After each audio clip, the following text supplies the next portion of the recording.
McElroy.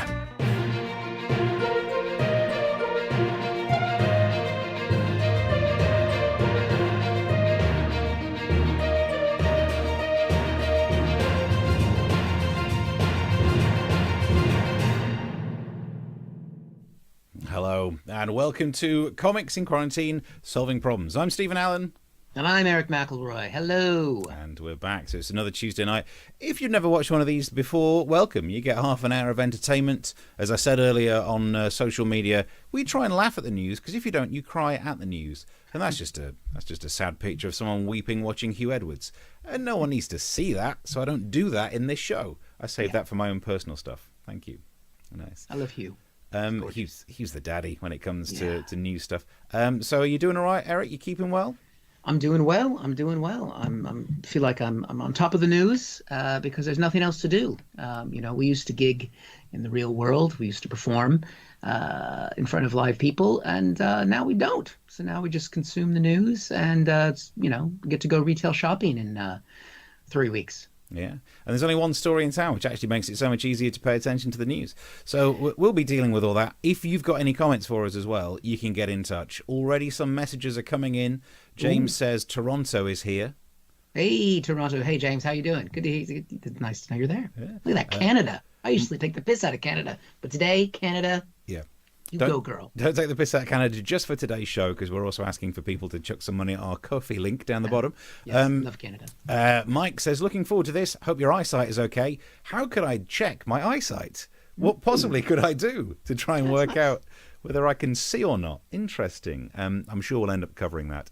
If you're watching on YouTube, Facebook, Twitter, all of these things, wherever you are, message, and we should be able to get some of those messages. And don't forget, we're on LinkedIn. We're both because we've managed to sort it so that this show is streamed in loads of different platforms. We're on Twitch and places like that. And I've not told you, Eric, I've added us to some. There's a Japanese site that's now watching us now as well. Is that Pornhub? There's there's some interesting content on that site. So some people are going to be very shocked as to why two middle-aged men in suits. Oh, and by the way, beard update. Look at this. Ooh, nice.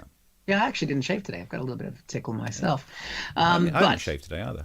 I've worked out, because my grey patches, it's where I do all my thinking. Those are tiny patches. Yeah, that's about right. I like the fact that my facial hair befits the emotional breakdown I'm having. Shaving wasn't for me. No. So yeah, if you'd like to get in touch, you can keep it all working out. How many fingers am I holding up? Says Chris. Oh dear. Ooh. Is that because of the Japanese site or something else?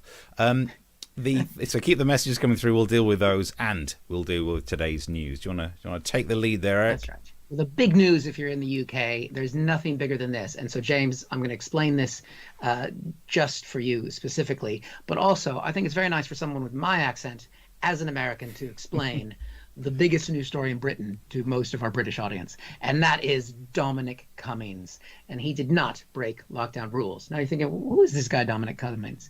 And that is what many of us are thinking. But he is a strategic advisor to Boris Johnson. And he is Boris's right, left hand, and other parts as well. And if you haven't followed this closely, basically at the peak of the coronavirus, Cummings' wife was unwell, and it looked like she might have COVID-19. He thought he might be sick as well. And so he thought, as he told us on a press conference on Sunday, that the thing to do is he was, quote, about to be incapacitated, which is a fantastic feeling, Steve. I don't know if you've ever felt about to be incapacitated. I feel it now. I've had a few drinks on the night. I'm like, one more, and I am about to be incapacitated. And that is not the time you're supposed to drive, which is what he did after going back into work, after he'd already been exposed to someone. But anyway, he got in his car and did what he wasn't supposed to do in the middle of the lockdown and drove 250 miles to Durham to stay near his parents' house. He said he didn't stay with them, which would have been breaking the rules even more. So it was debatable whether or not this was okay. He came out as a very sympathetic character, I thought, at this press conference where he said that he was just trying to take care of his child. But when he felt better, did you think that was he sympathetic? Did you feel? I felt he was laying that on quite a bit. It was kind of, I was just thinking about the wife and the kids, and some people were being mean to me in the press, and I was worried about people being outside in the street, so I had to leave, but come back 15 days later when people started saying nice things about you. I don't think that happened.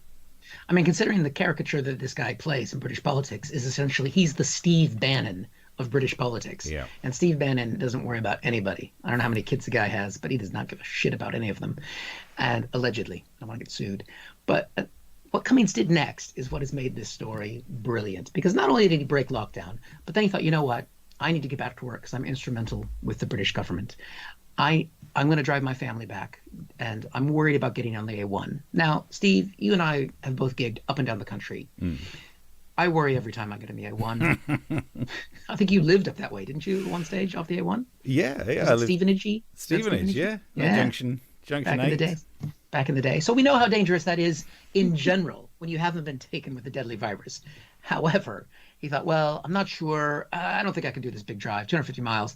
The best thing for me to do to see if I can drive is to drive 30 miles each way to another town to test my vision. Brilliant. And the best way to test my vision as well, when I'm not sure if I should be driving, is to put my wife, who's been sick, and my 4-year-old child in the car with me.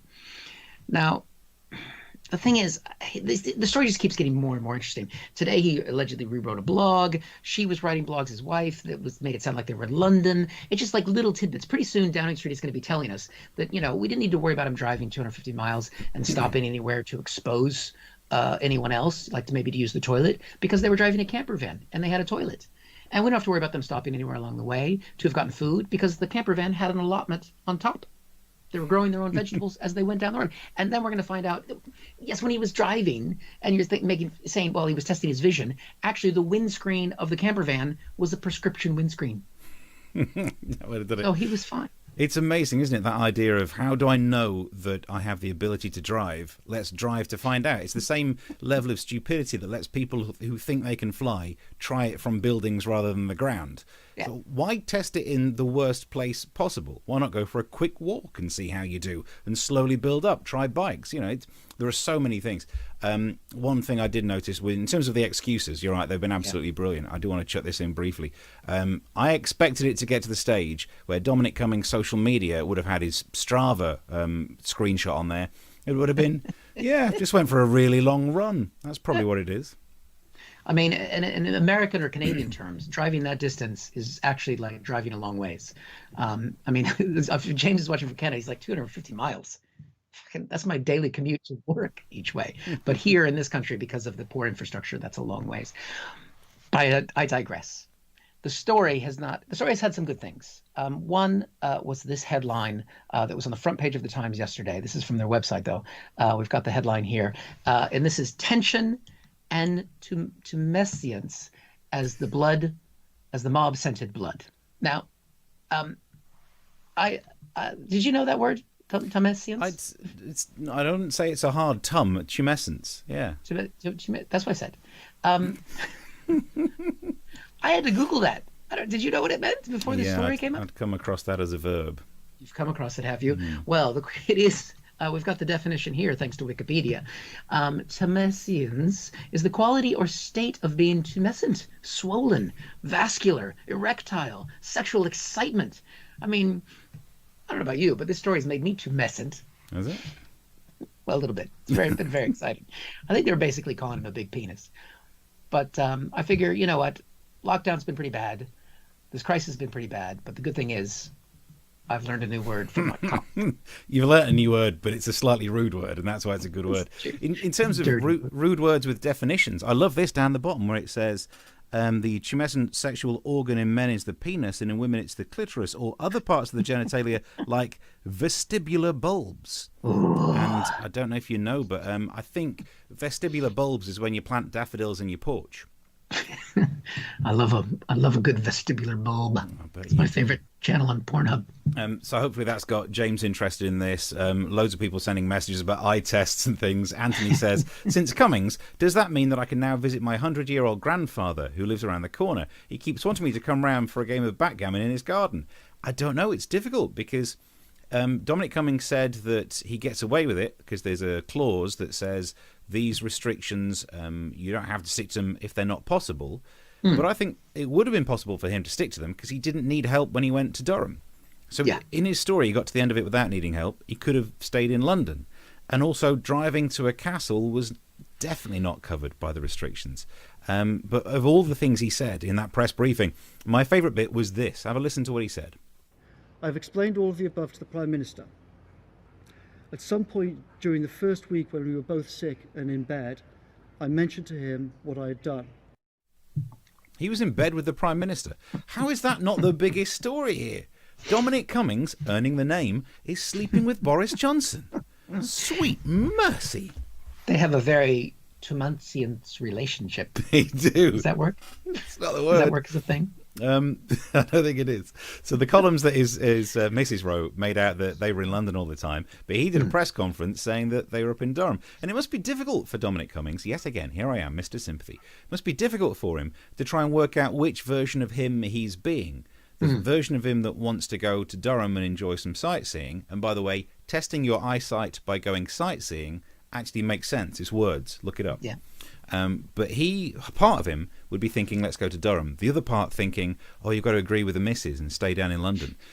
Difficult for him. We've actually got some footage of his decision-making process. Let's have a look.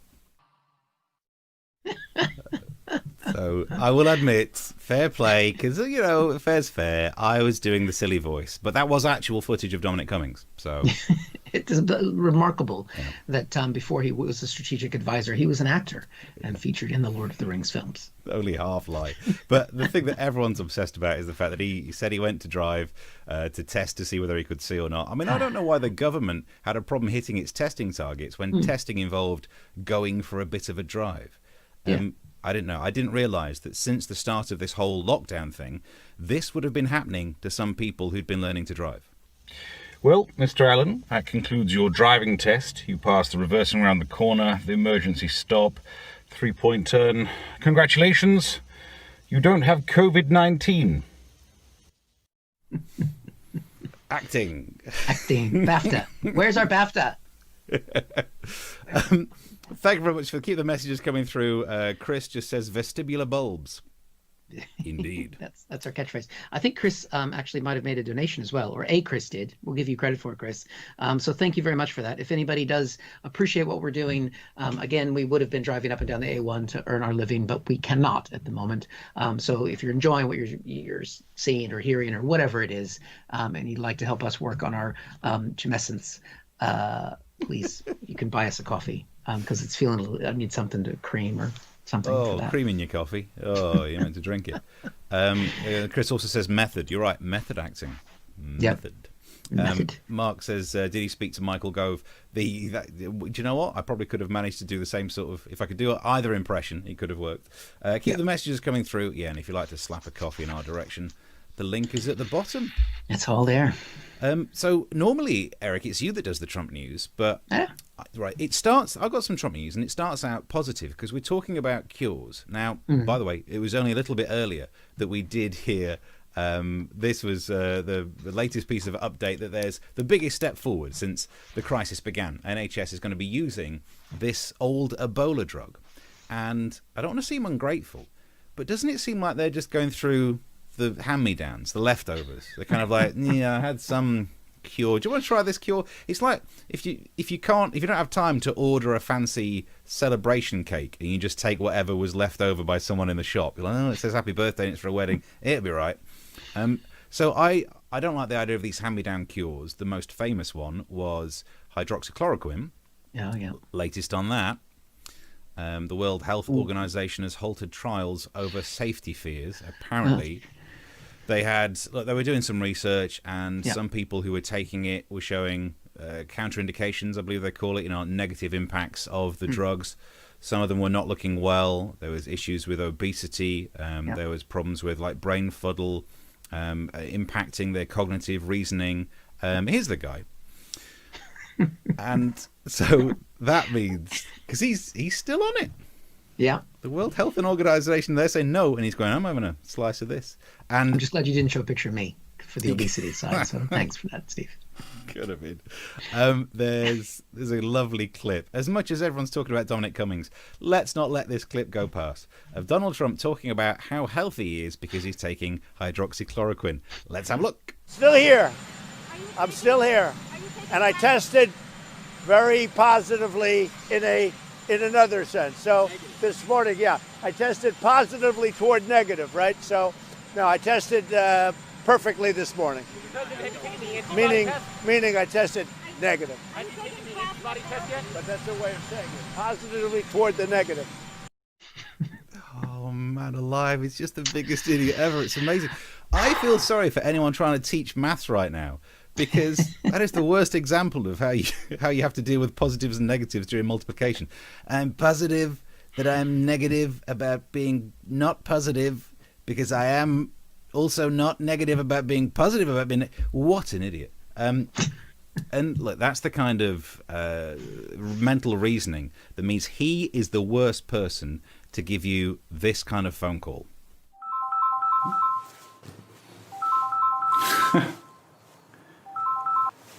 Big D, hello. How you doing? Haven't heard from you in ages. Yeah, I've not seen you since that night. Of course I haven't forgotten. How could I? So, how are things? Oh no, have you got the results back? So do I need to get tested? But you just said you're positive.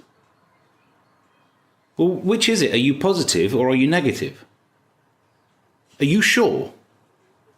Stop saying positive. You could have said yes or no to that one. Donald, this is really, really bad news. But I want to be negative. Oh no, I see you meant mood. Okay. So yeah, true, based on a true story. 2 BAFTAs for that. Acting. You're acting the shit out of this episode. That was great. Did you get a check for $130,000? No, but I should have got myself some Stormy Daniels action. Sweet. Yeah. So yeah, look, hey, he's your home country's leader. What can you say? Yep, he is. And I mean, the sad thing is in the States. I think today it's happened. We were just getting close to it, and we've hit 100,000 deaths that are confirmed from COVID-19. It was also Memorial Day in America. It was a bank holiday on Monday for us, where we celebrate a remembrance to people who've served. And so it was very much a reflective day. Look at the number of deaths, more than in Vietnam, more than the Korean War. And Donald Trump is our president. This time we rally around the flag, and this is where he was this weekend. Boy, oh boy, oh boy. There he is. President tumescence. But to be fair, he was rallying around a flag, the one they stick in the hole. Yes, that's true. I just wish they'd stick it in a different hole. In his vestibular bulbs. Yes, in his vestibular bulbs. Bless him. So, before we move on too far, Mike Monera says, vestibular bulbs is a great name for a band. Definitely. It's the catchphrase of the show. James wants to know if Donald Trump grabbed me by the beard. Ooh, it's not quite that long. And you're shaved everywhere else, is that right? That's right. The full radio voice there, Jesus. And Chris got some more messages to do. I got Anacita says, great Gollum impression. Andy Serkis should be worried. Do you know? I don't think he needs to be too stressed. The amount of time it took me to do that one scene. And Chris says that the support act for vestibular bulbs, Shekstolj. I'd buy a ticket for that. Nice. We'll keep the messages coming through. And also thank you to Sam, who put a little coffee in our corner. So thank you very much for that. We appreciate if you are able to contribute. Obviously, if you're one of those lucky furloughed bastards and not self-employed scum like us, hopefully anything is fine. I mean, if you're in Canada, you guys are loaded in Canada, rich Canadians. But anything you can contribute is appreciated. Otherwise, we're just glad that you're watching. But yeah, I think. Obviously, there's a lot of bad news with COVID-19, but there's some good news as well. And this headline caught my eye today. Scientists believe that cannabis could prevent and treat coronavirus. Hey, that's not too bad, is it? A team of Canadian scientists, James, there you go. Tell us what you've been up to lately. Believes it has found a strong strains of cannabis that could help prevent or treat the coronavirus infections. One of the researchers quoted was saying, "We were totally stunned at first, and then we were really happy, and then we were really hungry, and then we were really horny." That's what Canadians sound like. It's possible that cannabis could prove a plausible strategy for decreasing disease susceptibility, said the scientist, as well as become a useful and safe addition to the treatment of COVID-19 and an adjunct therapy. And at that if none of that works, who will care? How about you, Steve? If you knew that was the cure, would you take it? Look, you know me. I live a clean life. I mean, not in an actual taking showers way anymore, but I live. Yeah. I'm what's the word? Abstemious. I live a life of temperance. There you go. There's something to fit into your tongue. Gonna Google that. Can you be abstemiently tumpancy? Obstevlious. Because this is the problem with it. It's all very well doing that test, and yes, there might be some active ingredients that stop the cells being infected so easily, but the levels you would need might cause other problems. Sure, continue the research, but no, I'm not going to be doing any of the drugs because I worry. I worry that this virus is too clever for us because if it's a respiratory disease and if the cure involves smoking things, it's going to get your lungs. So it's going to make it easier for it to kill you. We know that obesity is linked to the rate of deaths, and therefore you can't have edibles. You can't have things that give you the munchies. This virus is just clever, and you never know when this clever virus, is going to try and get you. Whoopah! Because I'm alert. Yep, you're alert. Stay alert. That's why to fight the virus, I am staying away from the marijuana, but I have started taking heroin. Oh, congratulations. Really gets rid of that weight. I'm not too worried about COVID anymore. You lose the weight and it stops you having the obesity side of this problem. Yeah, exactly. And I'm not stressed. I'm fine. Yeah, good stuff. We regularly meet at temperance meetings, says Darren. Yeah. Well, I see Darren all the time down the old... we have our temperance meetings down the Bricklayers Arms. The bricklayers. I remember going to the pub. And let's have a look. Darren also says, I felt so annoyed I really wanted to punch his smug face through the telly. The problem with these messages is that we don't know when they're coming through. Is that about Dominic Cummings, Donald Trump, or do you not like one of us? Are we on your? If we're on your telly, though, it doesnp matter if you don't like us. We're just happy to be on the telly. If you enjoy this show, I've worked out how to do it. You have to just search for like the hashtag CIQSP on the YouTube app, and then you can get us on the actual telly. You can get these big faces on your TV. Why would you do that? Yeah. Let's have a look. Other messages coming through. We've got the problem with naming the show is that we didn't think about those acronyms because it's having to remember that is the hard part. Yeah. Mark says, let's have a look. Just because you're dressed like an English teacher, I'm using bigger words because I've got this supply teacher vibes coming through. Anthony says, do you think they will give us another grant for self-employed, or do we have to live on what we were given indefinitely? Sorry, that wasn't funny, but it keeps me up at night. Anthony, I totally agree. When the furloughed scheme meant that people who had jobs got extra money, I was like, sweet, where's man? And no one's mentioned it yet, and I don't think Rishi Sunak likes self-employed people. So, no. I think you need to start learning how to fry roadkill. Ooh. Yep. Or become a cannabis dealer. Yep. And Jeremy says, let's hope that Alex Jones doesn't get the munchies. Why? Because he will eat your ass. Yep. That's a callback to episode, 5? Yeah. We covered that. It's on YouTube. You can go look at it, which is good that you can subscribe to our channel as well. That's always nice because we have all the shows are uploaded on YouTube and you can watch them back and you can see Steve go into a lot of detail about eating ass. Yeah. Do you know what? No wonder we're a big hit on those Japanese websites. Exactly. So if you'd like to chuck us a coffee, if you've enjoyed it, and if this is the kind of thing where after the gig you'd buy us a drink, buy us a coffee, the link is along the bottom somewhere. Trying to make my hand. There we go. And I also want to say thank you to Keith, who...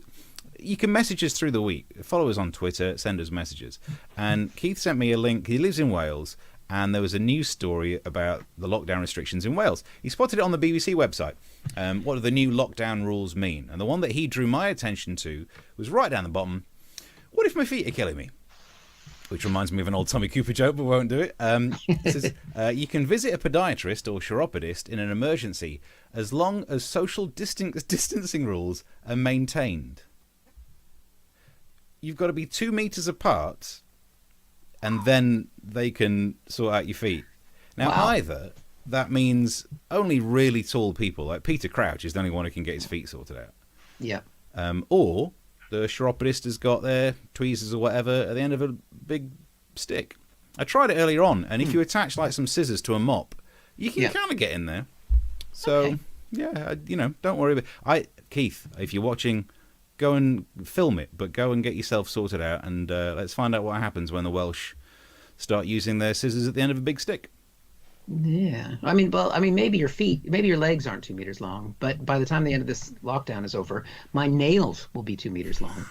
But I have to say, this today has been a learning day for me. I've learned about the Tumsians, or however you say it. No one knows how to pronounce it properly. It's a mystery. And then the chiropodist thing that was new to me as well, because I've Googled lots of things today. Let me just tell you, my Google history. Chiropodist Tumsians vascular. You should dress more like an English teacher more. It really, dress for the job you want to have the knowledge for. That's the old saying. And then the words just pour in. Yeah. Okay. So there's the Welsh rules. There's another thing I noticed over the weekend. I was sat in a park, and I've realised our rules about sitting in a park do not work. Come with me on a logic journey.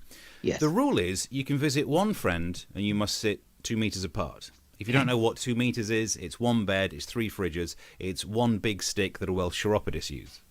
And so you can have one friend 2 meters away. Yep. You can also go out and sit next to a group of people, but you have to be 2 meters away. So you can be 2 meters away from a bunch of strangers, but you can only have one friend. So what I couldn't work out is, if you sit down next to a group of strangers and you get chatting and you get on well, at what point do you have to tell all but one of them to fuck off? Well, that's just like living in London before COVID-19. Yeah, I've emailed my local MP, and so far, no response. Poor show, whoever you are. So keep the messages coming through. Everyone's getting upset about getting money for self-employed people on some of the message boards. Darren does say he wants to punch Dom the Dick. Oh, okay. Which is it's a better catchphrase than he normally gets. Better nickname. And then let's. I think we've sorted out all the messages there. Okay. If you've got any messages, keep them coming through. And if you'd like to buy us a coffee, you know the link at the bottom. And we just had Stephen has just bought us a coffee, so thank you very much. And I think I mentioned Sam already. And I'm trying to figure out. I don't know how I can share this with you, Stephen. But James from Canada has just sent us. I'm going to try and hold this up. A picture of us. Look at this. Hold on. Let's see if I can do this. Oh, Let me go full screen on you. Let me go full screen. Oh, hold on. Look at that. That's his living room. Can you see that? Wow. We're on the telly. In Canada. I mean, look at that. That makes us international stars. Oh my God, James, I love you. Yeah. We should do this as a regular thing. If people could please send us pictures during the show of us on their tellies. Yes, it won't definitely. earn us more money. But I hope I have permission to tweet that out, James, afterwards, because I don't think there's anything too private in there. Some underpants and a little bit of your tummy and something hanging out. But it was hanging out that got me. So thank you. That's brilliant. Send us how you're watching the show, and send us a coffee like Stephen did and other people. That's really appreciated as well. And have we covered your feet? Have we clipped that story? We've dealt with nails? Yeah, we've dealt with all that. The 2 meters. Reminds me of when I used to work at a beauty school. It's a different story for another day. You're a beauty school dropout. I'll do the song for you one day. Yeah, there we go. We'll talk about that later. Another thing that's happened yesterday and is coming up tomorrow, which we're going to talk about on Thursday, and I'm very excited about, because tomorrow, we're going to cover this on Thursday, though. We're on at 9 o'clock UK time, Thursday, whatever time it's in Canada, no one knows. SpaceX is launching the first manned mission into space. And it's sponsored by Elon Musk. So it's NASA in coordination with a billionaire. What could possibly go wrong with private companies working in space? Aliens, hello, the movie. Anyway, but of course this week also Richard Branson's Virgin Galactic also sent something up into space, because that's what it's like when you're waiting for one billionaire to send a rocket in space. 2 billionaires come along. It's a classic story. Unfortunately, got the headline here. Branson's story isn't as good news, because Richard Branson's Virgin Orbit rocket test launch failed. But let's be honest, Steve. It's not very surprising. I mean, how many virgins struggle the first time they try to launch their rocket? Yeah. I've got. Oh God, I remember. Anyway, but yes, essentially, his plan. That's another story. It kind of involves the beauty school.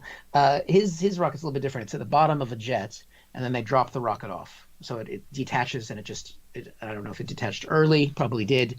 Part of the problem, of course, is that the plane flying the rocket up is called Cosmic Girl. And I was like, why do they call it Cosmic Girl? I saw their pilot. Oh, I can see why they took off a little too early there. Yeah, little Barbarella reference there for our older watchers. The closest thing to a Barbarella story I have, I remember hearing that it was a bit of a raunchy film, and I taped it off of BBC Two. But you know what it's like, you tape things, you miss bits of the film. I missed the first 5 minutes and then watched the rest of the film. I was like, why is everyone saying this is raunchy? This is not raunchy at all. I missed the first 5 minutes. Teenage Steve did not see the first 5 minutes of Barbarella until he was no longer a teenager. Gutted. Was it better then? Yeah, probably was actually. Yeah, I tested my eyesight thoroughly by then. Also, I love the fact you brought up the concept of virgins. This is going to go down well on the Japanese stream. Because I was realizing this year there would have been, I don't know how many, I've not tried to run the stats, but however many thousands of people would have lost their virginity this summer, but won't now. Oh, wow. Sorry, COVID people, but that's, yeah. I mean, you're not the biggest victims out of everything. As Eric said earlier on, 100,000 people died in America, but loads of people not getting any of that their sex. Yeah, but those people who've been trapped at home without anything else to do, I'm thinking 9 months from now, I know the wife and I, we won't be having another child. You've got a garden. Also, the fact that people are trapped at home means that when you go on Pornhub and they talk about stepsister sex, it's just more believable now, and I don't like it. Yeah. Too much? Is that too much? Yeah, that was too much. Okay. That was too much. That's Let's a joke I've had bubbling. I've had that joke bubbling around for a while, and I just never had an opportunity to put it on. There you go. Yep. Luckily, James from Canada made a donation to the show before you did that joke. Oh. So that's why you got to get. That's why it's key to get your donations in early. Because I will do a joke like that pretty much every week. There's always one that I just can't work out how to get in. Eat that ass. Also, before we do anything, so we sorted out with the space thing. You are throwing forward to Thursday's show, though. We're going to do more space news then. We're gonna cover the rocket. Hopefully, it's a good news story. Obviously, if things go badly, we won't talk about it. Let me go full screen on me, because for the same thing, Stephen says I can see you both really well. There we are. Now, see if you can. I'm not sure if it's just like a really nice computer monitor or a screen as well. I've also realised you can see a reflection in my room, so let's cover some of that up.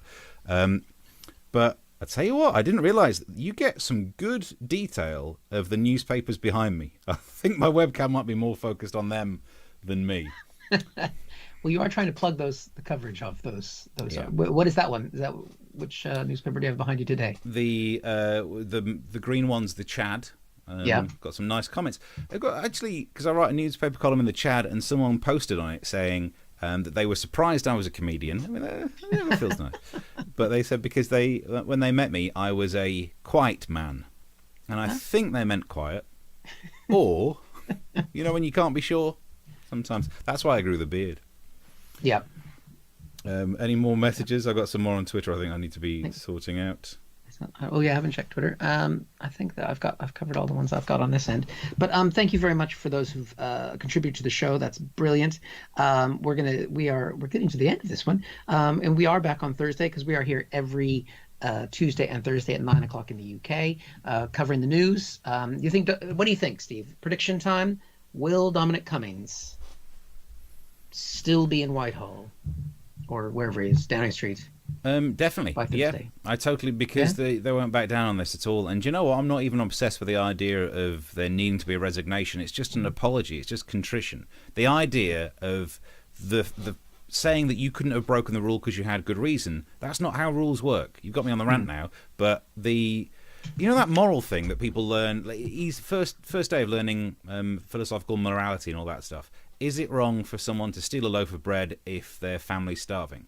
And the answer is no, it's not. It's morally okay, but it doesn't mean they've not broken the rule about theft. Like, a good reason to break a rule doesn't mean the rule is bent around you. You're not Neo in the rule matrix. You Gollum-looking git. So, But is it sourdough bread or is it organic bread or what kind of bread are we talking about here? That's what matters. yeah, just grow it just grow it yourself, sourdough, like everyone. Yeah. That's what we're doing. Yeah, I mean, I don't know. The press briefing they had today, where every single question was about it, and Hancock was it Hancock? Yeah, was answering the questions, and no one got a follow-up question, except for the guy who was not asking questions about Dominic Cummings, which was only one guy. Yeah. So I think, and I did look. They said is everybody who got a fixed penalty notice for going somewhere they weren't supposed to during lockdown going to get a refund. And as of the 15th of May, there's not updated numbers yet. 14,000 people had been getting fixed penalty notices, and that's pretty much the only income the government has coming in right now. So they can't afford to send that money back. So I think he's going to go.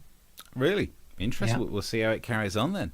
Yes. So I know that Darren's not a big fan of Dominic Cummings. Hopefully there are many people in the message boards who are saying bad things about them. Mike says that he's tagged a picture on his TV. Are we on your TV as well? Sweet. We'll do more of this on Thursday. Ooh. If you're watching on Thursdays, pop This us is on the all we're TV. going to do from now on. And we can probably read the map that's behind you as well. Sweet. Yeah, I don't have any more. Can't see. Anyway, we're just gonna look at pictures of ourselves on other people's televisions. This has been the dream of our lives. Thank you very much. It's almost like driving up and down the A1. Yeah, we do it right. just for the fame. Just for the fame.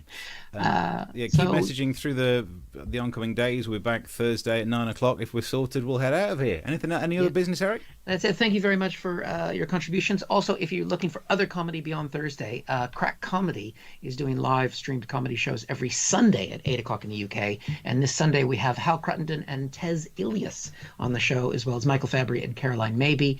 And that's a lot of fun. Last Sunday we had Rich Hall, and I was terrified because he was playing music, and also he's almost 70, and I was worried he couldn't turn on his webcam.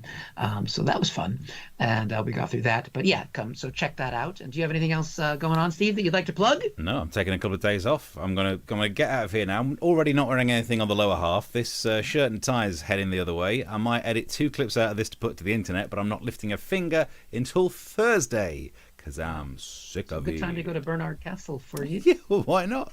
I think you're allowed to these days. Beautiful. Exactly. Excellent. Well, we'll see you on Thursday. Thank you very much. Thank you. See you next time. Bye.